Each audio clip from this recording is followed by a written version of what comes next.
Oh, hello. I didn't see you there. I was just finishing up some models from my orc kill team, which I was painting up in a trick-or-treat themed color scheme. But enough about me. How have you been doing during this most festive of holidays? Have you been doing your seasonal kit bashing? Perhaps even painting some orcs, goblins? Perhaps even some squigs or hobgrots? That's good. That's good. I'm glad you're keeping up with the holiday spirit. What's that? Oh, you wanted a tutorial. I didn't really have time to prepare anything this month, I'm sorry. I'll tell you what though. What if I was to give you...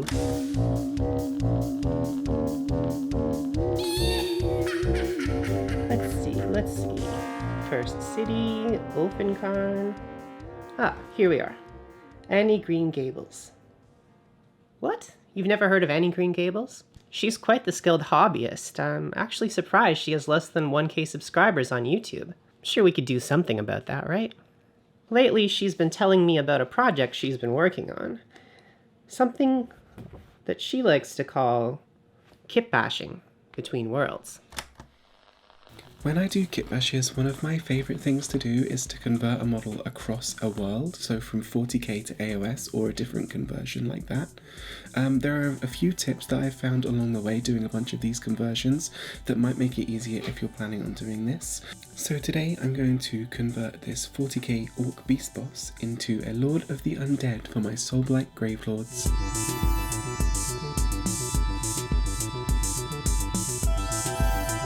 I'm using the Beast Boss for a couple of reasons. One, I think he's just really cool. I love how chunky and wide he is. I love all his little details.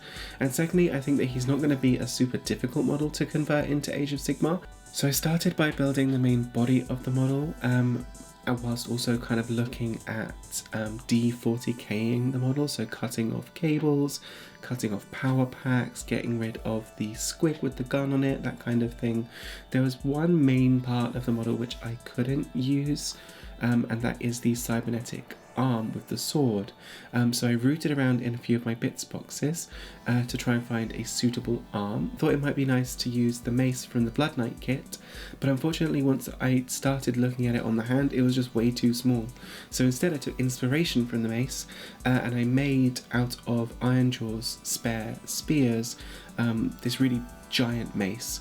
It still kind of looks deathy, but it definitely has an orky feel now. I kind of get the idea that, like, even though he doesn't quite fit in with all of the sort of regal culture of the Soulblight Gravelords, he's still doing his best, right? So he's like making weapons that fit his hands but are kind of approximate to the weapons that the other vampires might use. For his head, I really wanted to lean into the whole kind of goofy orky vibe that I've got going with this. Like, vampires can obviously be quite a serious matter with all their sort of like stoic, regal haughtiness, and so I thought that using a helmet which was just a little bit too small would give him a little bit of a comedic vibe, kind of like he's found this helmet on the ground and he thought that looks really cool, but it doesn't quite fit, so he's just sort of got it perched on his head. The final step of assembly then is to use some milliput to sort of smooth over a bunch of the bone areas of the model. On the 40k version of this, the bone I don't think is actually bone. What I want to do with him is make it look like actual bone, and so I'm using milliput to fill in all of the gaps between the panels, and also do like sort of make it a bit rougher. He is all ready for painting. I think he looks incredible. I think he looks every bit as terrifying as an orc vampire lord should. Just putting a quick bit of paint on him. For his skin, I wanted to make him look kind of vampire-y, so very pale skin, but still again have that orkiness. And I used Nighthaunt Gloom and Way Watcher green glazes. I think he looks absolutely incredible. He's obviously not as serious. I haven't changed his armor to be vampire armor. I haven't added spikes, but what I have done, I think, is make a really fun, unique looking centerpiece for my Path to Glory warband, and his quest, I guess, to become a true and noble part of House Vycross is going to be my Path to Glory.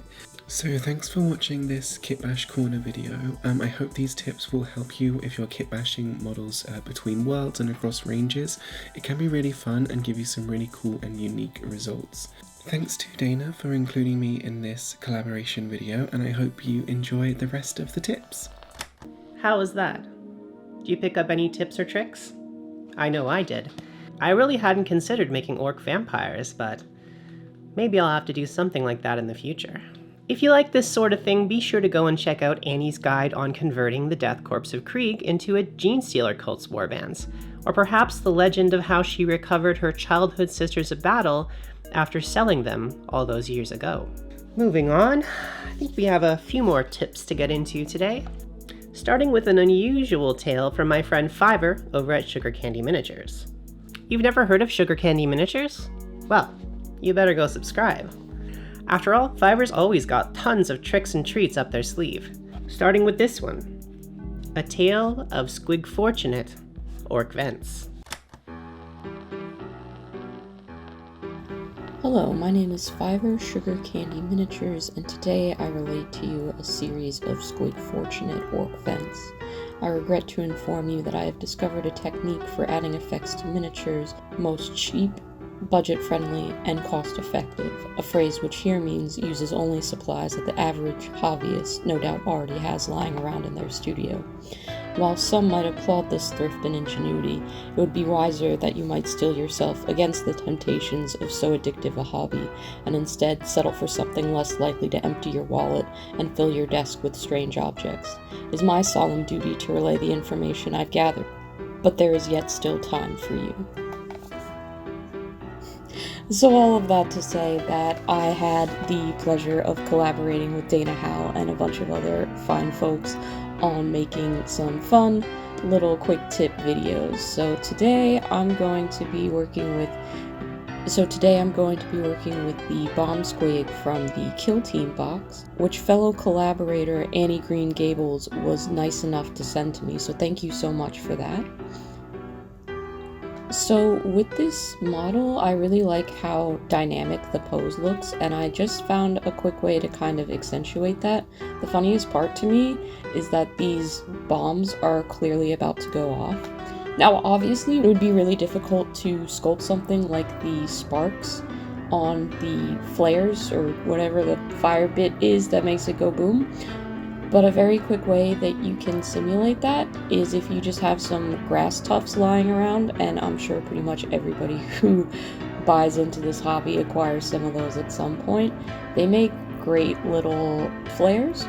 You can just glue some of those on there. I wouldn't advise using the self-adhesive that already comes with the tufts. You'll probably just want a dab of super glue or something like that. And they're a little bit malleable, so you can pose them. Just know that they're not going to be exactly in the position that you put them in, because primer and paint is going to change that slightly. So for my squig, I decided to go with kind of a candy apple color scheme, and I wanted to try just blending paints when they were wet on the model. So I started with like a pink undercoat, trying to think about what would complement the green that I ultimately wanted on the top to give it that sort of Granny Smith apple look. So I did a pink undercoat, knowing that pink and green would play well and mix together into sort of brown natural tones. And before the pink was dry, I started adding in a green, and you can see while I'm painting this that they neutralize each other a little bit. So that green doesn't end up as bright, but it looks sort of this like dappled, dirty brown color, which is exactly what I was going for. I kept working with this. I added some brighter green in the shadows, which would darken it up and bring out the green in the sort of brownish mix that I did. Then I just went in and it was as simple as painting all of the details. With the flares, I had a little bit of trouble painting them. Painting tufts isn't the easiest thing in the world. They move around quite a bit. I tried a Citadel glaze first, but that didn't end up working well, so if you're gonna recreate this on your own models, I'd recommend skipping that step. What did end up working was the same old thing that works for miniatures and most of my paint jobs, which is just one thick coat of yellow. That got it to look good. Then I dabbed some red around the edges, which also kind of blended into an orange, made it look good.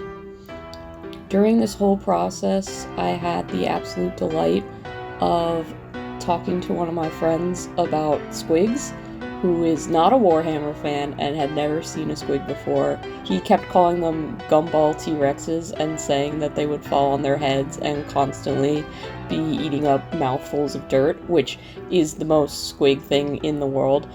He drew me this picture of a squig doing exactly that, and it's my favorite thing in the world.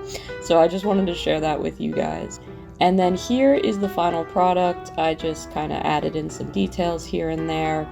But the main takeaway is that if you want to add a little bit of extra motion to a model, you can use grass tufts as flares. They're cheap, they're easy, and they look really good. Thanks so much for checking this out. Back to you, Dana. What did you think of that? Yeah, me too. I wouldn't have thought to use grass tufts for anything other than their intended use, and I might have to try something similar myself very soon.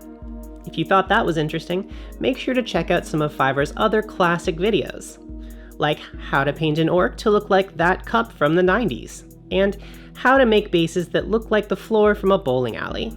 Next up, we've got some tips from fellow Canadian Allie MacAlister, and she's got some tips I really think you're going to like on underpainting and glazing some cool boys. Hi, I'm Allie, and I have a million hobbies that I feature on my channel, one of which is painting minis. Usually the minis I paint are those of a non-Warhammer variety, but when Orktober came around, I knew I had to do something pretty special. Dana gave me a hand with that by sending me these rad cruel boys, the Swamp Kalla Shaman and Potgrot. Painting these swampy boys gave me an opportunity to try out a few of Dana's techniques I've always wanted to try, underpainting and glazing. In trying these techniques for the first time, I picked up a couple of tips. When underpainting, don't even bother using your garbage rattle can primers like I did. Just start with a base prime layer and underpaint from there. I couldn't hide all the weird spackling from the rattle can, and it really showed up in my final piece due to using the glazing afterwards. Underpainting is a really awesome way to further define your highlights and shadows in a piece ahead of painting, as well as setting yourself up for darker and lighter areas, but I definitely suggest taking your time with it. In my case, the darker color for the shaman cloak and the white areas for the bright yellow-orange liquids really made a huge difference. When glazing, take your time and learn how to mix the medium in a way that works best for whichever colors you're using. I kind of figured out that glaze medium behaves a bit differently with different colors, and I admit I rushed through this process a little bit at first, which created some uneven layering on my mini. Once I figured out the proper glaze mix, this technique was super fun, and I can't wait to play with it even more. It gave me a really awesome multi-toned effect on the shaman's cloak that I think really pops in the end result. My final tip for Orktober is paint your orcs however you want. Obviously, my paint scheme is not traditional, but these boys really pop on the tabletop. Take a leaf from Dana's book like I did and think outside the box for your color combos. Thanks for the opportunity to try out these great techniques on a spooky shaman and Potgrot. I had so much fun working on these cruel boys, and I'm super happy with the end result. What do you think, Dana? Did I do them justice? Happy Orktober, everyone. Personally, I think Allie did a really good job. And if you'd like to see more of the whole process of her painting these models, make sure to go and check out her channel, which again has less than 1,000 subscribers somehow. Let's fix that. Allie has tons of great tips and tricks on her channel for both illustration and miniature painting. Personally, some of my favorite videos of hers are where she goes into how she comes up with her color schemes, and another fun one is her Pride Tyranids video that she put out just a little while ago. So far, we've seen lots of different interesting ways to paint orcs, vamporks, squigs, and more. But what about something a little bit different? Have you ever wondered how to actually use these models in games like Warcry or Age of Sigmar? If you have been wondering about that, I think my friend Dan has exactly what you need. Hey there. This is Dan, also known as TheSaltySea, and I run a Warcry-focused YouTube channel. I'm super excited about Orktober. As you can see, I play Ironjawz pretty often in Warcry. This is my Ironjawz warband that I love. And so you just saw Radorkar the Beast Boss a little while ago, and it just has me incredibly inspired for what you could do using those techniques on an entire warband, right? You could take Beast Snagas and just do the exact same thing, and then those could be your Virkors Bloodborne. You could take Gretchen, do the exact same thing. Those could be your Grave Guard. Then all of a sudden you have this incredible Counts as Soulblight Gravelord's Warband, entirely made of orcs, right? So I love that idea. Plus, this warband has just a really excellent balance of kind of speed, power, and buffs. For speed, you've got your Bloodborne. They've got that 8-inch move. They've got the ability to ignore terrain. And then they do pretty solid damage. They're a great little glass cannon unit in Warcry. And as far as, your buff, Vampire Lord Radorkar the Beast Boss can call the Crimson Feast at any time and give +1 attack to anything within 6 inches, which is perfect because your Grave Guard, your Gretchen Guard, do more point-for-point damage than anything else in the game already. So giving them that +1 attack just turns them into an absolute blender. I'm also in love with this Swamp Kala Shaman paint job. Cruel Boys and Warcry. Now, the strongest build is to just convert 7 to 10 Pockrots. Pockrot rules the 8 points with an iron fist. For 35 points, it does so much more for 35 points than than it really should, or than you see from other units that cost 70 points. One great way to get started for Cruel Boys is to get the Harbinger set. It's a little bit more than to start collecting, but comes with some icky Stormcast that you can either, build to be your patsies and just crush them every time in your games, or you can sell them to cover the cost of the box, either one. But most importantly, it comes with a Swamp Kala Shaman, some Gut Rippas, some Hobgrot Slittas. You can put them all together, create a warband like this one where Gut Rippas, not great on their own. They have this problem where they don't do any damage, but they're really hard to kill. And Swamp Kala Shaman has this triple called Boggy Mist, where you subtract 1 attack from each opponent within 6 inches. So if you get it right behind the Gut Rippas, they're just not going to be able to take those Gut Rippas off the field, because Gut Rippas are really tanky. And then that's going to give you plenty of time to just sling shots with your Hobgrots at them. Really sweet little plan that you can set up in Warcry for this. But if you love AOS a little bit more than you love your wallet, you can still play Cruel Boys and Swamp Kala Shamans in a really cool way. So Cunning Attack is the quad that Cruel Boys get. It's everybody gets a bonus attack as long as you outnumber your opponent around the leader that's doing the ability. So your Bolt Boys and your Bolt Boy boss, if they get an extra attack action, they can really mow things down. I'd say that's really the best way to use Bolt Boys in this game. And then this transitions perfectly, and the reason why I have this Warcry list out here is because it transitions into a perfect 1K list. Bolt Boys are sort of the name of the game with Cruel Boys right now, and you can absolutely make a really sweet starter 1K list to bring to your local game store.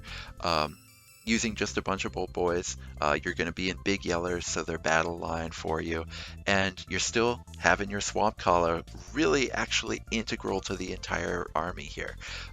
Swamp Kala has the ability to make Bolt Boys do mortal wounds on a 5 instead of just a 6. You're also going to want to add a Snatch a Boss that's going to make those 6s do 2 damage. Unfortunately, it doesn't stack with the Swamp Kala. It doesn't make 5s do 2 damage as well, but they're still both totally auto-includes, and those Bolt Boys are going to be mowing stuff down in no time. So that's it for me, and may all your rolls be crits. I gotta admit, most of the time, I don't care about the rules of the game. But with Dan's channel, TheSaltySea, I really can't help myself. I find myself watching every one of his videos religiously on the day they come out. Do you want a buying guide for every faction in Warcry, including budget options, competitive options, and even some wacky or fun options? If so, I think TheSaltySea might be exactly the channel for you. But enough about Dan. Let's talk about Spencer. Spen's Miniatures is a mainstay over on the Twitter hobby community, and he's just recently started out on YouTube. This was supposed to be a video where I feature hobbyists who have under 1K subscribers, but Spen's such a talented painter that he recently just surpassed that milestone. Let's see what kinds of orky tips he might have to share with us today. Thanks, Dana. My tutorial for this collaboration is how I paint orc armor, all chipped up and dented and dinged. And to do this, we're going to be using chipping fluid, which is a really fun and quick and easy way of doing it. It makes a big change from how you would normally paint with acrylic paints, which is quite fun. So let's get into it.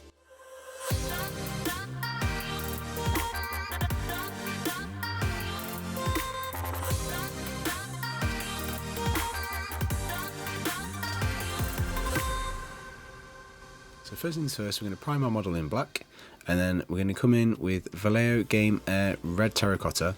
This is going to be a nice rusty colour, which is a good base coat for what we're going to be chipping down through to. Then we're going to use Games Workshop Lead Belcher, and we're going to just dry brush this all over the model, so we've got this kind of mix of this rusty red and silver metallic showing through.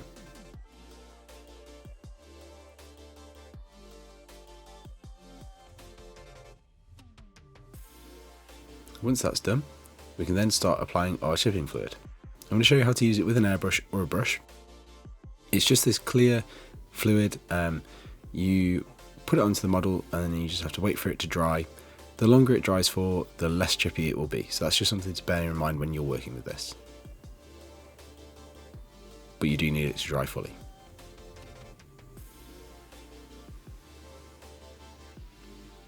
I want to make this piece of armour black, so we're using Model Air Black and spraying over the top.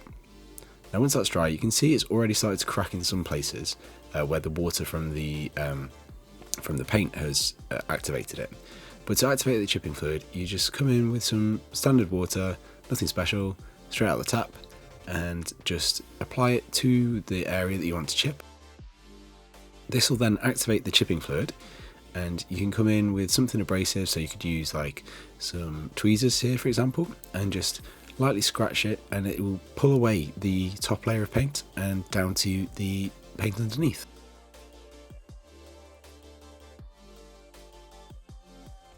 And you can do this over the whole model, use a variety of different tools. So for example, you can use a little drill bit, or you could use an abrasive brush, or anything really, and you can just go across the whole model, do little bits at a time. If you want to do it really quickly, you could just wet the whole model with a big brush and give it a good screw across the whole thing. That would make some really big scratches, or maybe like completely worn away armour.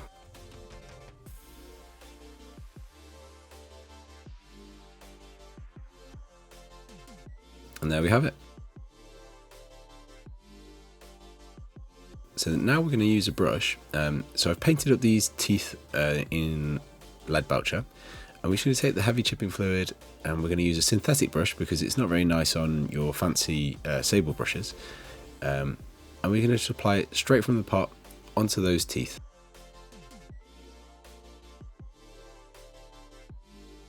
It doesn't really matter if it goes over onto any areas that you've already painted. It will dry completely clear and flat anyway, so it's not going to make any difference. Then we're going to wait for it to fully dry, and then we're going to use Mephiston Red and just paint the teeth directly with that.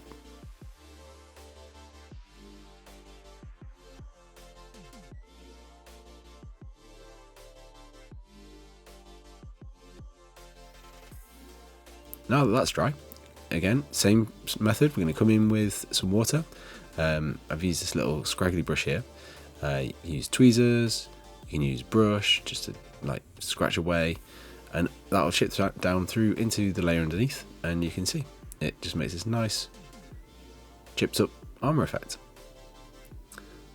You can then use that on the whole model, so all the armour plates, and it ends up looking something like this, which isn't too bad. But if you want to take this a step further, you could then go and watch one of my videos on weathering for Grimdark and apply those methods, and you'll end up with something like this. Goodness me, that is one fine looking Gaskell. I've always been curious about chipping medium, but I have never had the courage to try it out until today. Spencer's told me that he's got an even longer video which is associated with this one over on his channel right now, so why not go over and check out that video, as well as, hey, why not subscribe while you're there? I hope you enjoyed our 5 Orky tips from 5 Orky channels. If you like this video and want more information on any of these hobbyists, there will be links down in the description to everyone's channel, as well as to the videos that are associated with these ones. Some people did longer videos on their own channels, so make sure to go check those out as well. And if you'd like to see more compilation videos like this, make sure to let me know down in the comments, and if there's any other hobbyists who you'd like to see me feature on the channel. Thank you so much to everyone who submitted content for this video, and I hope that this video collaboration helps your channels grow bigger and makes more people aware of some of my favorite channels on YouTube right now. As always, I'd like to extend a huge thank you to all of our lovely Patreon supporters who make this channel happen. If you'd like to see your name up here, get access to our extremely welcoming and inclusive Discord community, get access to a 3D model that I designed recently with Saint Decent, or if you just want to support the channel, you can do so over at patreon.com/Dana Howl. I hope you all had a wonderful and festive Orktober, and I will see you in the next video.